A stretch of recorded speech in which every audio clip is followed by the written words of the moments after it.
Around the year 1050, on a floodplain beside the Mississippi River, people built a city, not a village. A city with planned neighborhoods, a grand central plaza, and an earthen pyramid whose base footprint covers more ground than the Great Pyramid of Giza. By some estimates, it held as many people as London would hold 200 years later. It sat in what is now southern Illinois, and most people alive today have never heard its name. Welcome to Ruins and Myth, where we walk the cities the world left behind. This is Cahokia, and here's the strange part. It's not really a mystery about who built it. We know it was native peoples of the Mississippian world. The real questions are stranger than that. Why did a metropolis this size rise so fast in what looks like a single generation? And why, when European settlers found what was left of it, did they refuse to believe Native Americans built any of it at all? Start with the scale, because the scale is the shock. At its peak, Cahokia covered around 6 square miles. More than 120 earthen mounds rose across it. The largest, which we now call Monk's Mound, climbed roughly 100 feet into the air, taller than the stone pedestal beneath the Statue of Liberty. Built by hand, one basket of packed earth at a time. This was the largest city north of Mexico. Nothing in what became the United States would match its population again until Philadelphia, around the year 1800.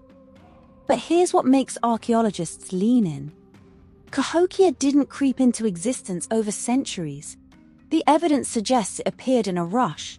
Around 1050, the old scattered villages were leveled and replaced fast with a single plan design, laid out on a deliberate grid, oriented to the sky. The archaeologist Timothy Porkytack calls it a Big Bang.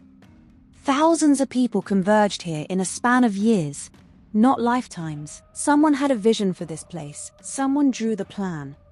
And then they made everyone build it. They built more than mounds.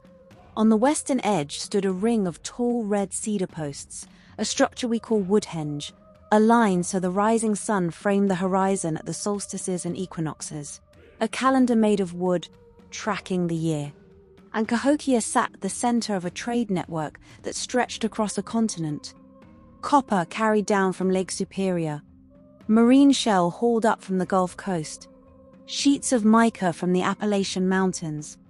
Therefore, this was no isolated settlement. It was the beating heart of the Mississippian world. But every great city keeps something buried at its core. And beneath one modest ridge-shaped mound, the one we call Mound 72, archaeologists found something that changed how we read this whole place. Inside were the graves of more than 250 people, and the way they died was not gentle. At the center lay what's known as the beaded burial, 2 high-status individuals resting on a blanket of roughly 20,000 marine shell beads arranged in the shape of a bird. Around and near them lay others, groups of young women, buried together in single events, rows of men who appear to have been placed in the ground at the same time.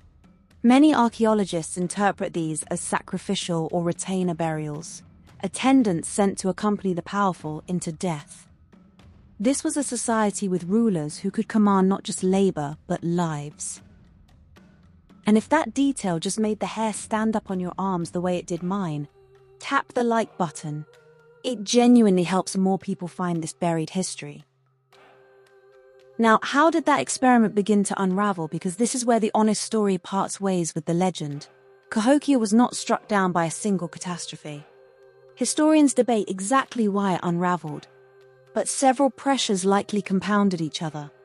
A city this large devoured wood for tens of thousands of houses, for palisades, for Woodhenge itself, for endless cooking fires.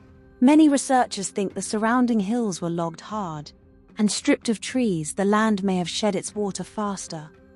One leading explanation holds that the American bottom began to flood more often, straining the very fields the city depended on to feed itself, and as the harvests faltered, something changed inside the walls. Around this time, the people raised an enormous wooden palisade, a fortified wall nearly 2 miles long, ringing the central mounds. It was rebuilt again and again, Historians read a wall like that as a signal of fear, of a society turning inward, dividing, no longer trusting itself. Crops failing outside, factions hardening within. The vision that had summoned this city out of the ground was beginning to lose its grip. Therefore, people did the rational thing.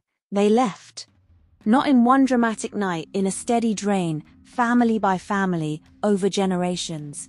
By around 1350 and certainly by 1400, the great city stood empty. Its people didn't vanish into thin air. They dispersed across the river valleys and the plains, carrying their beliefs and their bloodlines with them. The mounds stayed. Grass grew over the terraces. And the name the builders called their own city was lost, because no European ever wrote it down. And that silence left room for a lie. When American settlers reached these mounds, many refused to accept the obvious answer.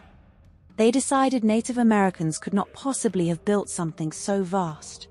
So they invented a vanished lost race of mound builders instead, a mythical white or old world people wiped out long ago. It was a comforting story, and a useful one, because if the mounds belonged to a dead race, then no living nation could claim the land.